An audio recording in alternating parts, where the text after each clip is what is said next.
Jai Hind, Ram Ram, Sat Sri Akal, Adab. My name is Chirag Garg, your SSB mentor, and I welcome you all on this amazing defense education platform, Chandigarh Career Group.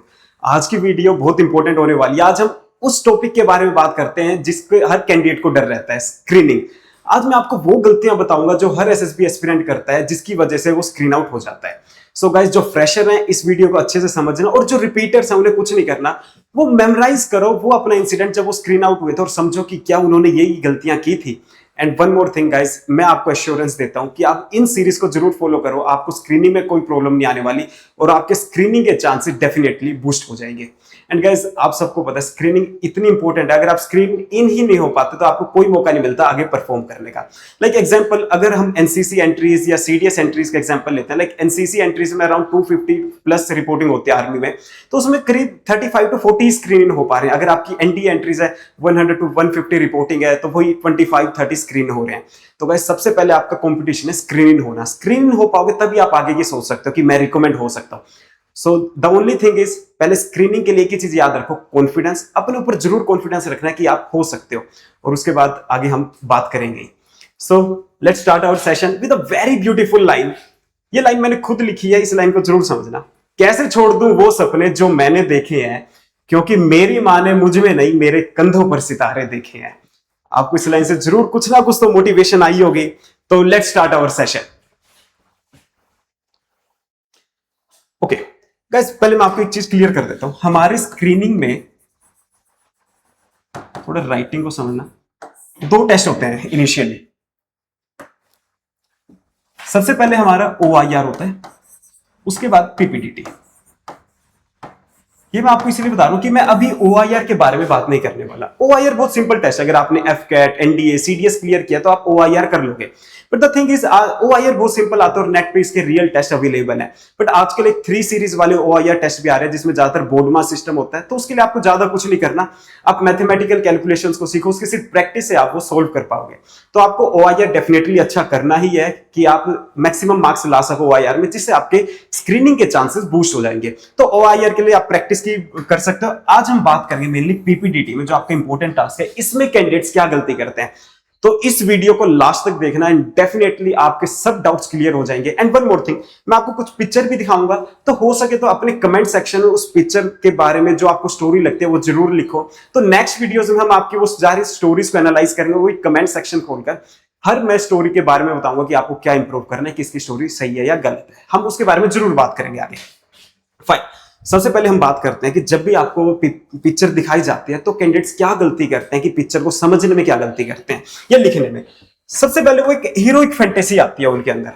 Heroic fantasy का मतलब है कि वो out of world वाली कुछ stories बना लेते हैं कि इसमें कोई उनका हीरो होगा जिसे वो सुपर पावर्स देकर कुछ अच्छा काम करवा देंगे। सुपर पावर्स मतलब लाइक उसे कोई हाई पोस्ट दे दी, IAS IPS की पोस्ट देंगे और कुछ सोसाइटी का भला करवा देंगे। मतलब अनरियलिस्टिक सोचते हैं, जो असलियत में उनकी रियल लाइफ में ना तो हुआ होगा ना उन्होंने देखा होगा। तो द थिंग इज कि आपको जब भी कोई पिक्चर दिखाई जाती है उसे नॉर्मल रखो और सोचो कि ऐसा रियल लाइफ में कब हो सकता है। No logic. नो लॉजिक का मतलब है, लाइक मैं आपको साथ ही साथ एग्जांपल, आपको मैं एक एग्जांपल से भी बता देता हूं। हमें यहां पर एक पिक्चर दिखाई जा रही है, मैं आपको एक पिक्चर दिखाता हूं। आई थिंक आपको ये प्रॉपर पिक्चर दिख रही होगी। इसमें कैंडिडेट ज्यादातर क्या बनाएंगे, इसमें कुछ देखते हैं, अगर जिनका दिमाग सही नहीं चल रहा है वो अनरियलिस्टिक स्टोरी बनाने के चक्कर में कुछ बड़ी सिचुएशन डाल देंगे। इसमें प्रॉब्लम डाल सकते हैं वो लोग कि एक दिख रहा है हमें कोई कैरेक्टर है, कुछ जैसे पीछे हमें बैकग्राउंड में दिख रहा है कुछ बारिश का सीन है, तूफान का सीन है, तो इसमें भी डाल देंगे कि कहीं पे डैम टूट गया तो इसको पता चला, वो वहां पर डैम की देखा, उसने सोसाइटी को बचा लिया। अनरियलिस्टिक आइडियाज जो मतलब पॉसिबल नहीं, और हमें इतनी बड़ी प्रॉब्लम क्यों ऐड करनी है अपनी स्टोरी के अंदर। अब मैं आपको हर चीज क्लियर करूंगा हमें कैसे सोचना है। Give me a second. Okay, and then ignores picture clues and stimulus. Like कैसे, अब यहां पर आपको आराम से दिख रहा है कि कुछ विलेज का सीन है, कुछ बारिश वगैरह भी हो रही है, कुछ तूफान दिख रहा है, तो इस स्टिमुलस से नहीं भागना। काफी कैंडिडेट्स को कोई नेगेटिव पिक्चर आ जाती है तो वो स्टिमुलस को अवॉइड कर देते हैं, जिसकी वजह से उनकी पिक्चर की जो स्टोरी की थीम होती है वो बिल्कुल चेंज हो जाती है। ना तो स्टोरी से पिक्चर से मैच होती है और बिल्कुल अलग आइडियाज और बिल्कुल अलग आपके एक्शंस आते हैं। Then suddenly jump to theme, ये सबसे बड़ी प्रॉब्लम। इसको एक बार समझो। जैसे आपको कोई पिक्चर दिखाई जाती है आपकी स्क्रीनिंग के टाइम, तो PPDT में पिक्चर देखते कैंडिडेट के दिमाग में एकदम जो भी थीम आती है वो उसकी तरफ भाग जाता है।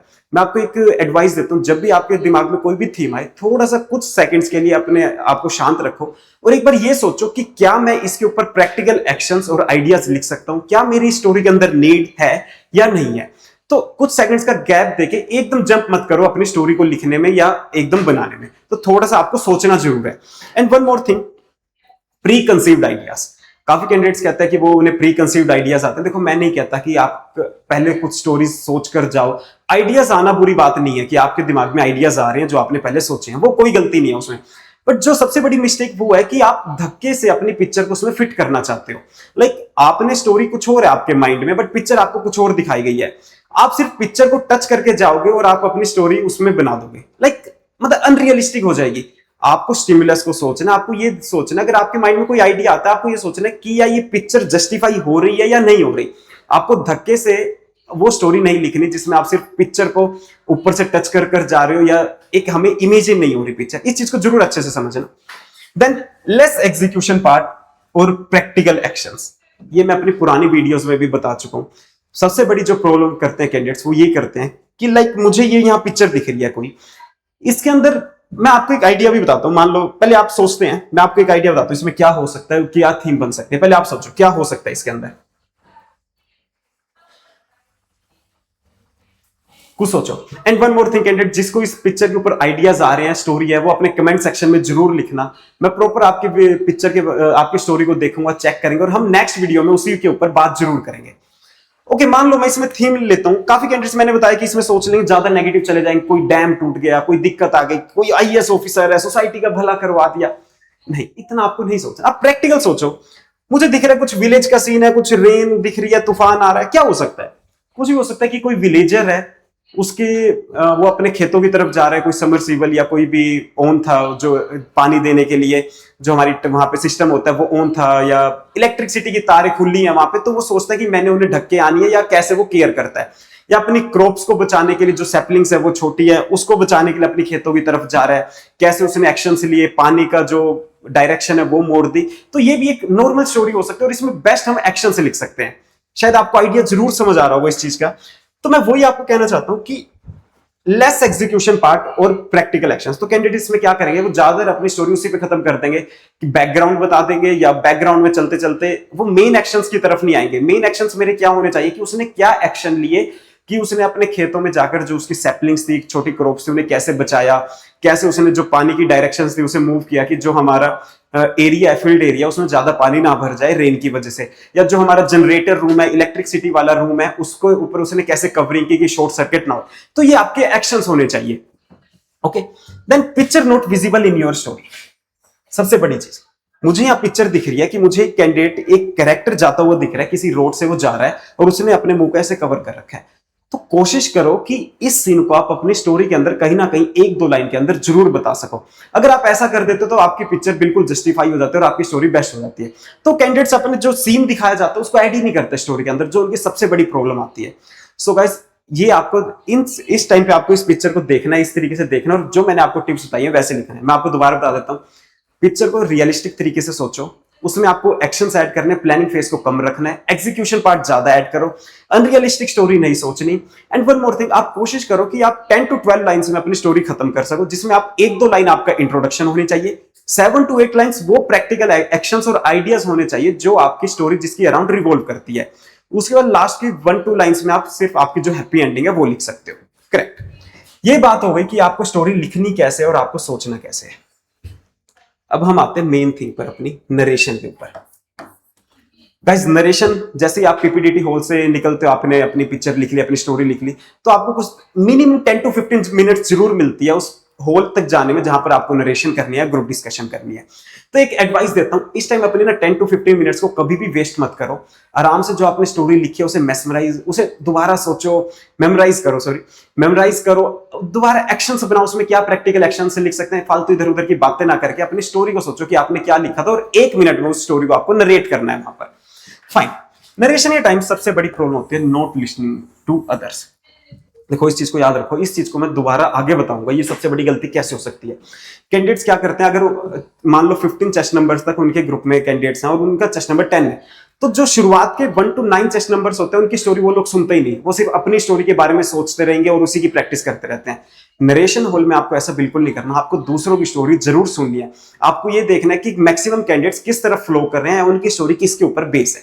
सबसे बड़ी ये चीज, लो कॉन्फिडेंस या लो वॉइस। देखो मैं आपको एक चीज क्लियर कर देता हूं, हमें भी पता है फैमिली हो या हमारे फ्रेंड सर्कल, अगर आपकी लो वॉइस है, लो कॉन्फिडेंस है, तो वही आपको अटेंशन नहीं देते, तो आप यहां पर जाके क्या करेंगे। तो मैं इसलिए फिर कह रहा हूं, अगर आप में लो कॉन्फिडेंस है, आपकी लो वॉइस है, आपकी आवाज में दम नहीं है, तो कोई फायदा नहीं है ऐसे स्क्रीनिंग में जाने का। तो इसलिए जरूर कॉन्फिडेंस जरूर होना चाहिए, आपके फेस पर दिखता है कि आप कॉन्फिडेंट हो या नहीं हो।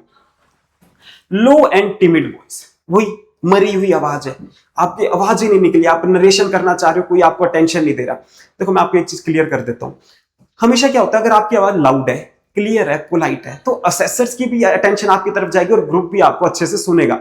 यहीं से आप अपनी एक ऐसी इमेज क्रिएट कर देते हो जिसकी वजह से आपको ग्रुप डिस्कशन में पार्टिसिपेट करने का भी मौका मिलता है। फाइन। उसके बाद ओवर एग्रेसिव टोन, ये तो मैंने बात कर दी कि आपकी लो वॉइस है या टिमिड वॉइस है। ये भी ना हो कि आपकी आवाज पे गुस्सा दिख रहा हो। लाइक एग्जांपल, अब मैं थोड़ा सा वैसे एग्जांपल देता हूं, लाइक बीइंग फ्रॉम हरियाणा या कोई यूपी वाली साइड के कैंडिडेट्स होते हैं, नॉर्थ वाले, तो इनकी आवाज में थोड़ी सी लाउडनेस या अग्रेसिवनेस दिखती है, तो उस पर जरूर काम करना आप लोग कि आपकी आवाज में थोड़ी सी पोलाइटनेस जरूर दिखे। उसके बाद अवॉइडिंग आई कॉन्टैक्ट, सबसे बड़ी दिक्कत। हम नरेशन कर रहे हैं तो हमारे सामने कैंडिडेट्स बैठे हैं, सबसे पहली चीज कि आपको आई कॉन्टैक्ट अपने असेसर से नहीं बनाना है, बट जो आपके सामने कैंडिडेट्स बैठे हैं उनके साथ आपको आई कॉन्टैक्ट जरूर बनाने से आपका कॉन्फिडेंस दिखता है। और आपको अपने नेक को मूव करते रहना है, ये ना हो कि आप कुछ भी एक्शंस कर रहे हो, अपने हाथ की मूवमेंट स्टार्ट कर दी, इधर उधर देख रहे हो। नॉर्मल अच्छे बिहेवियर के साथ, गुड कैरेक्टर के साथ आपको सबकी तरफ आई कॉन्टैक्ट बनाना है, कॉन्फिडेंस दिखना चाहिए, आंखों में एक चमक होती है, आपकी आवाज लाउड होनी चाहिए। आप इस तरीके से नरेशन कर दो, मैं आपको लिख कर देता हूं, आप स्क्रीन आउट हो ही नहीं सकते।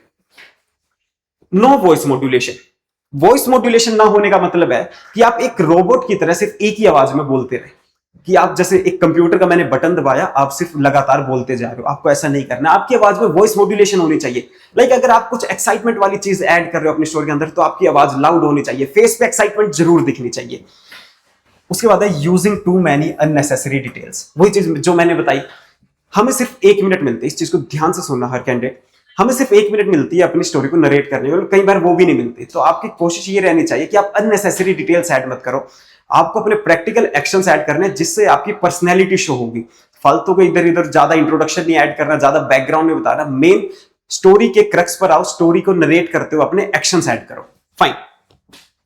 Forgetting the main theme, main theme का मतलब है कि आपको पिक्चर कुछ और दिखाई गई थी, आपने स्टोरी कुछ और बनाई थी, नरेशन में आप किसी और स्टोरी को सुना रहे हो। लाइक एग्जांपल, मैं वैसे एग्जांपल बताऊं, आपने अपने नरेशन से पहले जब आपने स्टोरी लिखी तब आपने दिवाली के ऊपर कोई थीम बना दी, बट नरेशन के टाइम आप होली को ही सुना रहे हो। ऐसा कुछ नहीं करना। अगर आपको लगता है कि उस टाइम आपकी स्टोरी कंप्लीट नहीं हो पाई या अच्छे एक्शन से नहीं लिख पाई, कोई बात नहीं, जब आपको नरेशन का टाइम मिलता है उस टाइम स्टोरी को कंप्लीट करो और थोड़े बहुत एक्शंस आप ऐड कर सकते हो, बट आपका जो मेन थीम है, मेन आइडिया, वो चेंज नहीं होना चाहिए। टाइम लिमिट, जो मैंने आपको बताया कि आपको सिर्फ 1 मिनट मिलती है, 1 मिनट में आपको अपनी स्टोरी कंप्लीट करनी है, तो कैंडिडेट्स इससे ज्यादा लंबा अपनी स्टोरी को खींच देते हैं, जो एक आपका बड़ा रीजन बनता है आपका स्क्रीन आउट होने का। तो आप इस चीज को जरूर समझें। और फिर एक और एडवाइस देता हूं, जैसे आपकी स्क्रीनिंग स्टार्ट होती है, आपको नरेशन का टाइम मिलता है, जब आपको अपना बोलना होता है कि आपने पिक्चर में क्या क्या देखा, वो आप लाइन बोलते हो, तो ये लाइन तब भी आप शुरू करोगे, आपको confidently with the great voice शुरू करनी है, बट आपके फेस में पोलाइटनेस और स्माइल जरूर दिखनी चाहिए।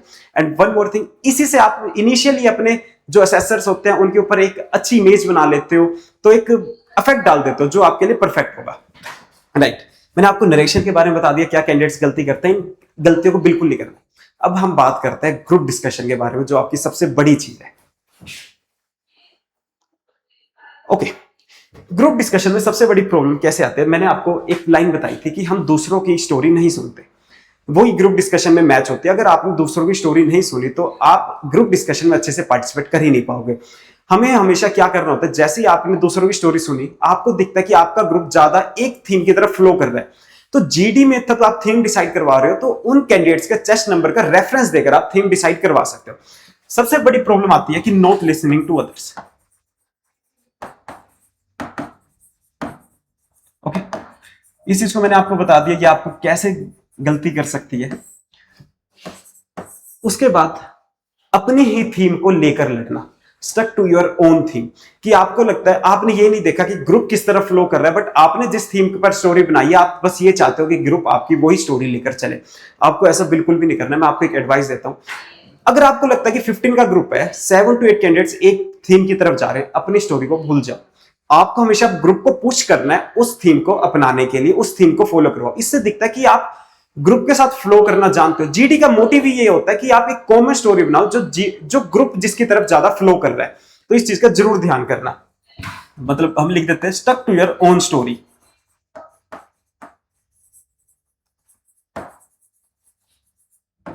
ओके, सबसे अब मेन चीज इस पॉइंट को जरूर समझना, फिश मार्केट।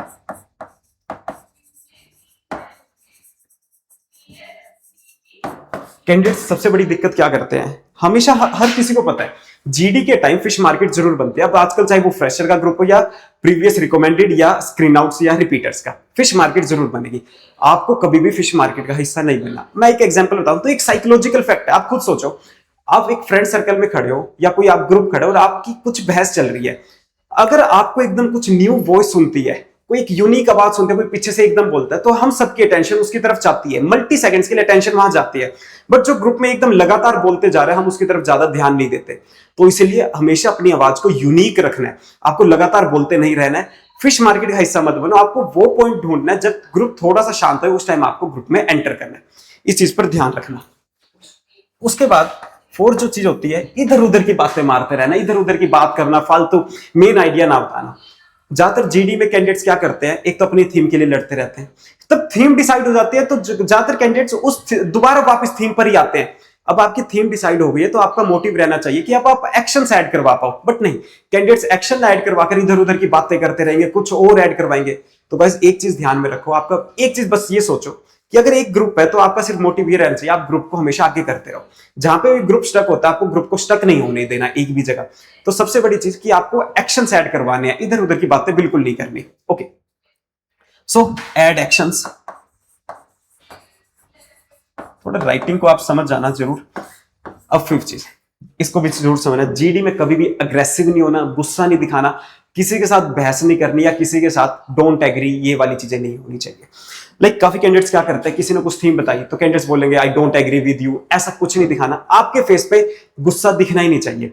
काफी कैंडिडेट जीडी में अगर बोल रहे हैं, किसी के साथ बहस हो गई है, मतलब आप बोल रहे हो, किसी और ने बोलना शुरू कर दिया, तो फेस पे घबराहट आ जाती है, कॉन्फिडेंस डाउन हो जाता है। ऐसा कुछ नहीं करना। एक ब्रह्मास्त्र बता देता हूं, चाहे कोई भी सिचुएशन आ जाए, आपके फेस से स्माइल नहीं हटनी चाहिए। स्माइल ये भी नहीं है कि आप दांत दिखाकर हंस रहे, कॉन्फिडेंट वाली स्माइल होती है, वो जरूर रहनी चाहिए।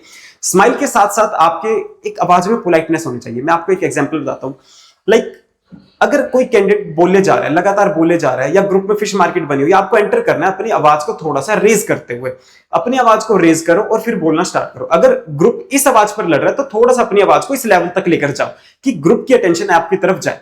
उसके बाद आवाज को रेज करते हुए, जैसे आपको आवाज रेज की, अब आपके आवाज में अग्रेसिवनेस या एंजाइटी नहीं दिखनी चाहिए। अपनी आवाज को रेज करते जब आपके पॉइंट्स खत्म होने वाले होंगे तो फेस पे पोलाइटनेस आ जानी चाहिए। आवाज में पोलाइटनेस जरूर दिखे, जिससे दिखे कि आप अग्रेसिव नहीं हो रहे हो और असेसर्स पर भी आपका नेगेटिव इफेक्ट ना जाए। इस चीज को जरूर सोचना। And one more thing, actions आपको ऐड करवाने जीडी में फालतू इधर उधर की बातें नहीं करनी, राइट। आई थिंक ये चीजें आपको जरूर समझ आ गई होगी। एंड जो भी और आपको और कोई प्रॉब्लम दिखते हैं वो आप जरूर मुझे कमेंट सेक्शन में जरूर बता सकते हो, राइट। देन तो आज मैं आपको एक दोबारा क्रक्स बता देता हूं। फाइनल फॉर्मूला ये है कि आपको पिक्चर को ऑब्जर्व करना है, उसे अच्छे से सोचो कि क्या हो सकता है हमारी पिक्चर में। थिंक, सीधा जंप नहीं करना आपको, किसी भी थीम पर कुछ भी नहीं करना है ऐसे। उसके बाद राइट, एक अच्छी स्टोरी लिखो परफेक्ट, जिसमें आप एक्शंस ऐड कर पाओ। एक स्मूथ स्टोरी आनी चाहिए, फ्लो होना चाहिए आपके एक्शंस का। देन नरेट करते हुए कॉन्फिडेंस, पोलाइटनेस, स्माइल ये जरूर रहे। परफेक्ट आपकी स्टोरी नरेशन हो जाएगी। देन डिस्कस अच्छे से करनी है, अग्रेसिव नहीं दिखानी, अपनी स्टोरी को लेकर नहीं लड़ना। जहां ग्रुप जा रहा है उस तरफ फ्लो करो, अच्छे एक्शंस ऐड करो, फिश मार्केट का हिस्सा नहीं बनना। और काफी पॉइंट्स हैं जो मैं आपको आगे प्रॉपर, जब जीडी के ऊपर मैं एक प्रॉपर वीडियो बनाऊंगा तब आपको जीडी की और टेक्निक्स अच्छे से समझाऊंगा। So natural, logic and cooperate और सक्सेस। फाइनल स्क्रीन हो गए तभी आपको रिकमेंडेशन मिलेगी और वही आपके चेस्ट नंबर पर आपके प्लस साइन होगा। सो गाइस इस वीडियो को यही एंड करते हैं। And one more thing, next videos में मैं जरूर आपको कुछ पिक्चर्स दिखाऊंगा। पीपीटीटी की हम प्रैक्टिस करेंगे, मैं आपको पिक्चर्स दिखाऊंगा, आपको कमेंट सेक्शन में वो पिक्चर्स के आइडियाज लिखना, थीम लिखनी है, और मैं आपको चेक कर जरूर आपकी पिक्चर्स के बारे में जरूर बताऊंगा। So guys thank you.